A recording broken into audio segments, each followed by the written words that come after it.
ನಮಸ್ಕಾರ ಎಲ್ಲ ಸ್ಪರ್ಧಾ ಮಿತ್ರರಿಗೆ. ಇಂದು ನಾವು ದಕ್ಷಿಣ ಭಾರತದ ನದಿಗಳ ಬಗ್ಗೆ ತಿಳಿಯೋಣ. ದಕ್ಷಿಣ ಭಾರತದಲ್ಲಿ ಪಶ್ಚಿಮಕ್ಕೆ ಹರಿಯುವ ನದಿಗಳ ಬಗ್ಗೆ ತಿಳಿಯೋಣ. ಇವು ಪಶ್ಚಿಮಕ್ಕೆ ಹರಿಯುವ ನದಿಗಳು ಅರಬ್ಬಿ ಸಮುದ್ರವನ್ನು ಸೇರುತ್ತವೆ. ಮೊದಲನೆಯದು ನರ್ಮದಾ ನದಿ ಅಮರಕಂಟಕ ಪ್ರಸ್ಥಭೂಮಿಯ ಮೈಕೇಲ ಸರಣಿಯಲ್ಲಿ ಉಗಮವಾಗುತ್ತದೆ. 2 ತಪತಿ ನದಿ ಮಹಾರಾಷ್ಟ್ರದ ಬೆತಲ್ ಜಿಲ್ಲೆಯ ಮಲ್ತಾಯಿಯಲ್ಲಿ ಉಗಮವಾಗುತ್ತದೆ.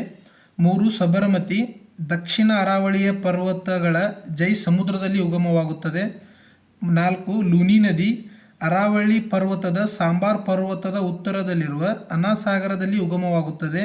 5 ಶರಾವತಿ ನದಿ ಶಿವಮೊಗ್ಗ ಜಿಲ್ಲೆಯ ತೀರ್ಥಹಳ್ಳಿ ತಾಲೂಕಿನ ಅಂಬುತೀರ್ಥ ಎಂಬಲ್ಲಿ ಉಗಮವಾಗುತ್ತದೆ. 6 ಕಾಳಿ ನದಿ ಉತ್ತರ ಕನ್ನಡ ಜಿಲ್ಲೆಯ ಸೂಪಾ ಎಂಬಲ್ಲಿ ಉಗಮವಾಗುತ್ತದೆ. 7 ನೇತ್ರಾವತಿ ನದಿ ಚಿಕ್ಕಮಗಳೂರು ಜಿಲ್ಲೆಯ ಕುದುರೆಮುಖ ಶ್ರೇಣಿಯಲ್ಲಿರುವ ಬಲ್ಲಾಳರಾಯನದುರ್ಗದಲ್ಲಿ ಉಗಮವಾಗುತ್ತದೆ. 8 ಪೆರಿಯಾರ್ ನದಿ ಎಲ್ಲಿ ಉಗಮವಾಗುತ್ತದೆ ಅನ್ನೋದನ್ನು ಕಮೆಂಟ್ ಮಾಡಿ. ಮುಂದಿನ ವಿಡಿಯೋದಲ್ಲಿ ನಾವು ಪೂರ್ವಕ್ಕೆ ಹರಿಯುವ ನದಿಗಳ ಬಗ್ಗೆ ತಿಳಿಯೋಣ.